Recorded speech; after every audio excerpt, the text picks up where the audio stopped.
ఒక్కసారి ప్రతి ఒక్కరూ ఈ పైన ఈ ఫోటో చూడండి. అంబటి రాంబాబు ఏదైతే గత 2 రోజుల క్రితం నారా చంద్రబాబు నాయుడు గారిని ఏదో కొన్ని పర్సనల్గా కొన్ని మాటలు అన్నాడని చెప్పని టీడీపీకి సంబంధించిన కార్యకర్తలు అందరూ తన ఇంటి మీదకి వెళ్ళేసి అతని ఇల్లుని ధ్వంసం చేశారు. అక్కడున్న కారులు పగలు కొట్టారు. అంతా నానా రచ్చ చేశారు. ఓకే, నేను ఒక్క మాట చెప్పాలనుకున్నాను. కేవలం ఇది పార్టీకి సంబంధించిన కార్యకర్తలకు మాత్రమే చెప్పాలనుకున్నాను. అది నీకైనా నాకైనా. ఇప్పుడు మీ అభిమాన నాయకుడిని ఏదో అన్నాడని చెప్పని అతని ఇల్లుని ధ్వంసం చేశారు. అక్కడ ఉన్న కారును పగలగొట్టారు. బాగానే ఉంది. అతనికి డబ్బులు ఉన్నాయి. మీరు పగలగొట్టిన కారుని రిపేర్ చేయించుకుంటారు, లేదంటే కొత్త కారుని కొనుక్కుంటారు. అలాగే ఇల్లుని రిపేర్ చేయించుకుంటారు.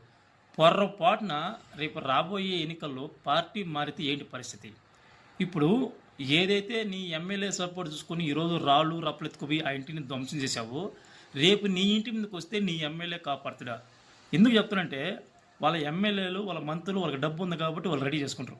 నువ్వు రెడీ చేసుకోగలుగుతావా? నీ కుటుంబాన్ని నువ్వు కాపాడుకోగలుగుతావా? ఎందుకురా మనకి ఇదంతా? రేపు నీ ఇంటి మీదకి ఎవరైనా వస్తే నీ ఎమ్మెల్యే నిన్ను చాదుకుంటారా? నీకు ఇల్లు కట్టిస్తారా? ఈరోజు ఆ అంబటి రాంబాబుకి ఆస్తి ఉంది కాబట్టి కొత్త ఇల్లు కట్టుకుంటాడు, కొత్త కార్లు కొనుక్కుంటాడు, అన్నీ బాగానే చేసుకుంటాడు. నువ్వు చేసుకోగలుగుతావా? మనకెందుకు రాజకీయాలు? వాళ్ళ భార్య ఉంటారు, మధ్యలో నలిగిపోయింది మనం. ఇది తెలుసుకుంటామని ఈ మాట చెప్తున్నా.